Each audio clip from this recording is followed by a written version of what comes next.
Hello, welcome back to my channel. If you're new here, my name is Mary and today's video is going to be my TBR game for the month of November.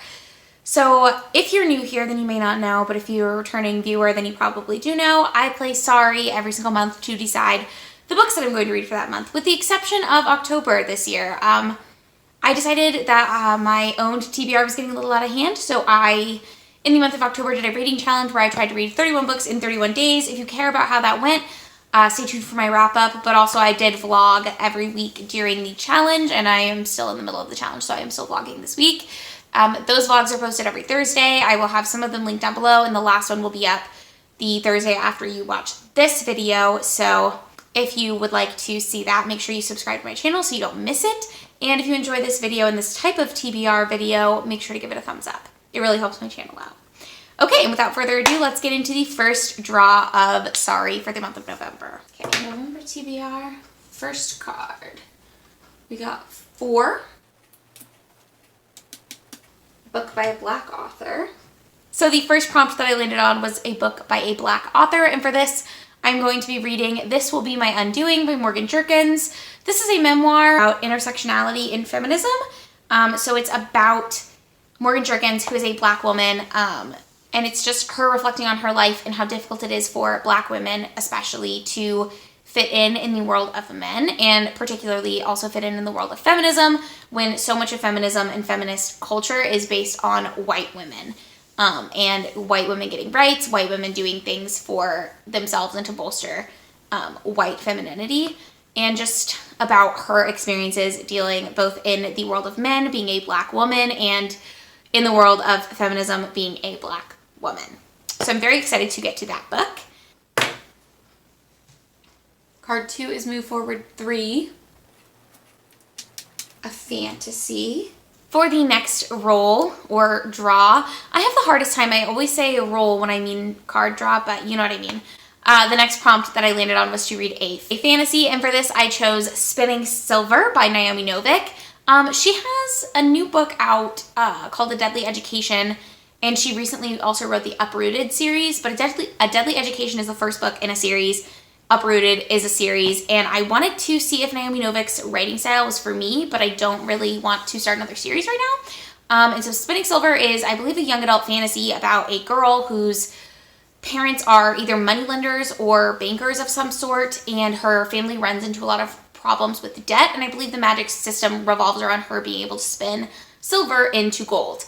That's all I really know about it. It's supposed to have a lot of economic and political intrigue, which is something that I really enjoy out of my fantasy, so I'm excited to give this one a shot. Move Forward 10 or Backwards 1. Which means I can either read a friend recommendation, so then the back one will slide forward to there, or a smite, or a debut novel.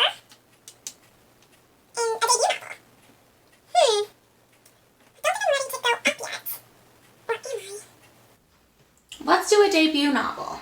The next prompt that I landed on was to read a debut novel, and for this, I chose Frankenstein in Baghdad by, I'm gonna butcher this name, but I'm really trying, Ahmed Sadawi, I believe is how you pronounce that. I have no idea actually how that's pronounced, but this book is set in Iraq, post-US invasion, I believe, or maybe current US invasion during the US invaded Iraq back in 2004, 2003 maybe, maybe even earlier than that. I honestly don't know, but it's basically about war-torn Iraq, and a scientist or a doctor is piecing together dead bodies, like an arm here, a leg there, and I don't know if there's some sort of magical realism twist where the body comes alive like Frankenstein's monster. I'm not really sure how much of a retelling it actually is, but I am interested in the political implications of this, and this was a debut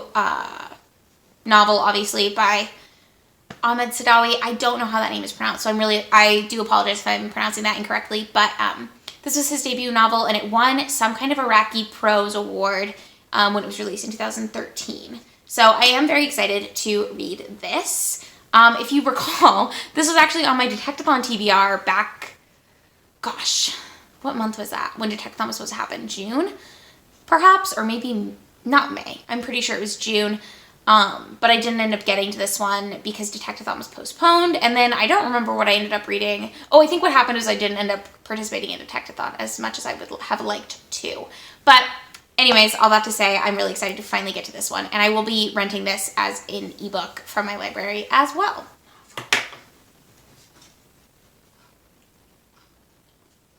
Move Forward 1. Historical fiction. The fourth prompt that I landed on was a historical fiction, and for this I'm reading The Silence of the Girls by Pat Barker.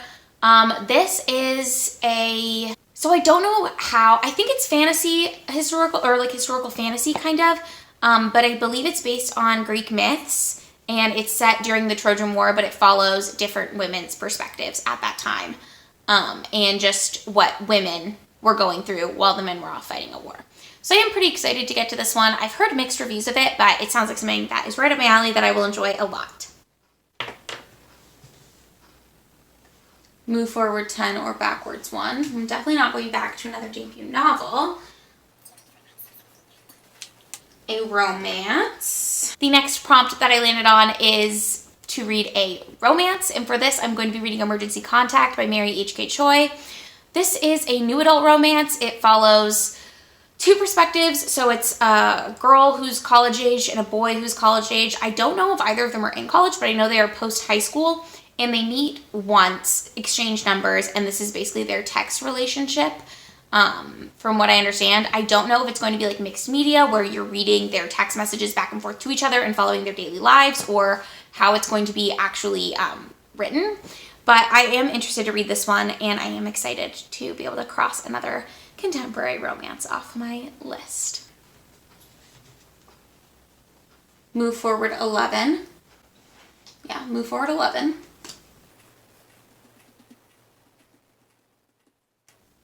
A contemporary. The next prompt that I landed on was contemporary, and for this I'm going to be reading Someone Who Will Love You in All Your Twisted Glory by Raphael Bob Waxberg. I think that's how his name is pronounced. I'm not really sure. But he actually is either a producer or a writer, or possibly even the creator of BoJack Horseman, that animated TV show. I don't watch BoJack Horseman. One of my very best friends, she was my college roommate for a little bit, she really loves BoJack Horseman, and so I have heard this is one of the funniest books that was released in 2018.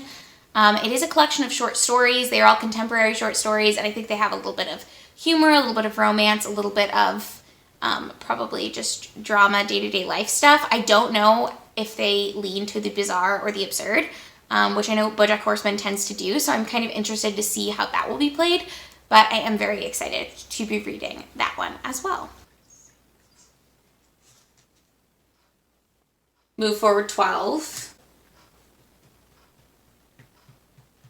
Oh no!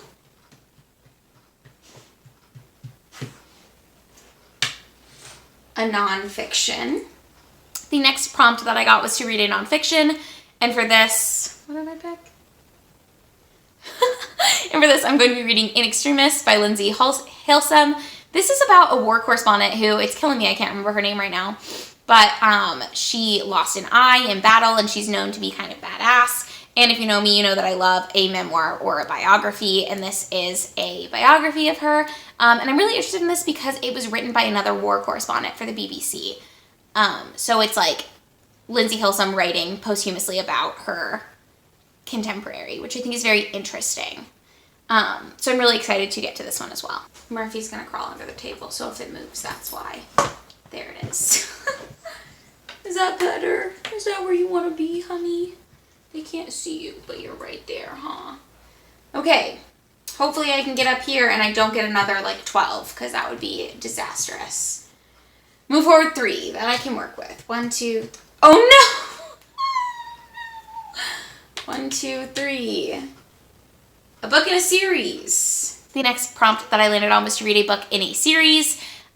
This prompt I leave on the board just because I am the type of person that I don't like to have a bunch of series open at one time. I like to sort of read through a series, but since I'm playing this TBR game, I don't always land on a prompt that allows me to read a book in one of the series that I am in the middle of, if that makes sense. So I have this prompt there, and I'm going to be using it to continue in the Winter Night trilogy by Catherine Arden. So the next book is The Girl in the Tower. This is a really atmospheric adult fantasy set in Russia, and it basically follows a girl, Vasya, who is sighted, which means that she can see the old gods and spirits of her village, and the other people in her village can't see them. But during Vasya's childhood, everyone is always giving offerings to the spirits to keep them happy and to keep them watching over their village. But then Christianity enters the village, and Vasya gets a stepmother who is also sighted, but she is a devout Catholic, or I guess it's Orthodox. So she's devout Russian Orthodox, I don't really know. But she believes that the spirits that she sees are demons. And so does the priest that comes to Vasya's town, and he convinces the townspeople that they don't need to be, I guess, praying to these spirits or giving offerings to these spirits and sacrifices to them anymore, because he thinks that God is smiting them because of this. And then it's just about Vasya trying to convince her village that they need to actually pay attention to the spirits, and she's the only one who can see them, so people think she's a witch. I don't want to spoil too much, but the second book changes setting. She's no longer in her village, and she's sort of on the path to where she has to either get married or join a convent, and you're just sort of up in the air with her decision with that. So I am excited to pick up this story. I expected to like fall in love with the first one, and I wound up not liking it as much as I would. I mean, I gave it 4 stars. It was a low 4-star for me, but that's still like a good rating. That's a book that I enjoyed. But I did want to be more swept up in the story, and I've heard that the first book is a lot of exposition and just giving you the groundwork, laying out the world, laying out the magic system, and introducing all of the characters. And then the second book is where the plot really starts to pick up.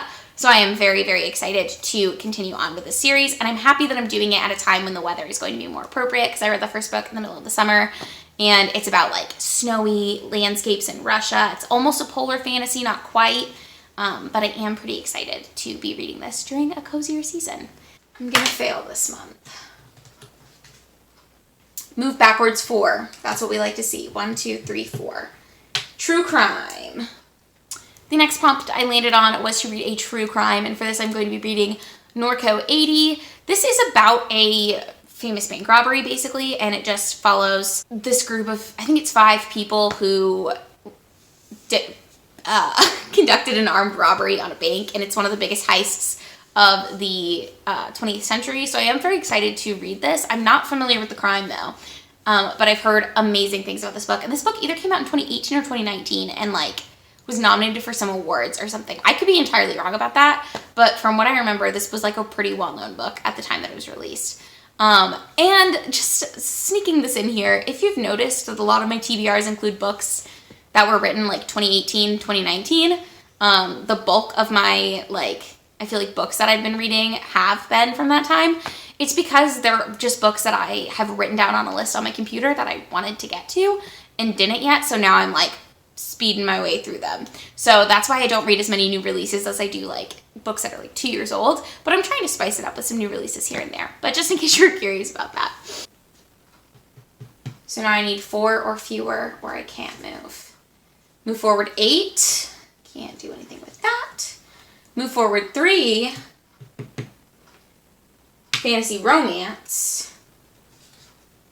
Move forward 8, move forward 1. That's the round. And then the final prompt that I landed on was to read a fantasy romance, and for this I'm really excited that I get to continue another series that I'm in the middle of, so I'm going to be reading the second book in the Winter's trilogy, The Winter's Crime. This follows a girl who is the daughter of a Valorian general, and they have taken over Haran and enslaved the Harani people, and it's her basically love story with this slave. And that sounds kind of like convoluted and a little Stockholm syndrome-y, and it is, but there's a slave uprising in this book, and she doesn't realize that the slave that she has bought is part of this slave rebellion, and it's just a lot to do with like political strife, economic intrigue, political intrigue. It's not fantasy in the sense that there's like magical creatures and really magic at all. It's just set in a world that is not our world, and I don't know, it's mostly like economic intrigue and like romance, obviously, political intrigue, stuff like that. So I am really excited to complete this series, or well, I guess there's a third book too, but to continue in this series. I read the first one in September, and I really, really enjoyed it. So I'm very excited to pick that back up. And then that is it for my Sorry Picks, my TBR, but I did just want to mention that I am planning on participating in Nonfiction November. I will leave the Goodreads group down below in case you're curious about it. There are prompts, but I'm not following any of them.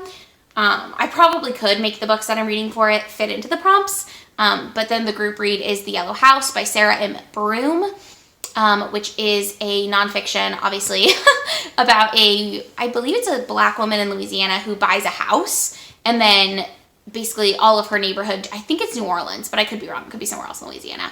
All of her like neighborhood changes around her, but it's about this woman's family in this home, and just like the lives of different people who lived in the house that were part of her family and like what people went through. So I am excited to read that one as well. I don't know very much about it because I only wrote it down for my TBR because it's the group read for this readathon that I'm doing. But the other books that I will be reading for that will be This Will Be My Undoing by Morgan Jerkins, Norco 80 by, what is that guy's name? I don't remember. And then In Extremis by Lindsay Hilsum. And then obviously The Yellow House. So that'll be 4 nonfiction books, which is, I think, they say that to participate you just have to read 1 nonfiction book, but the goal is to read 4. So hopefully I get to all 4 of those, and that is going to be it for my TBR for November. Let me know in the comments down below if you have read any of these books and how you felt about them. What are you going to read this month? Let me know your reading plans. If you play a TBR game, please let me know so I can go check it out. And don't forget to subscribe, like this video if you enjoyed it, and if you want to, you can follow me on my social medias. They're all linked in the description box. But that is going to be it for today's video, and I will see you on Thursday.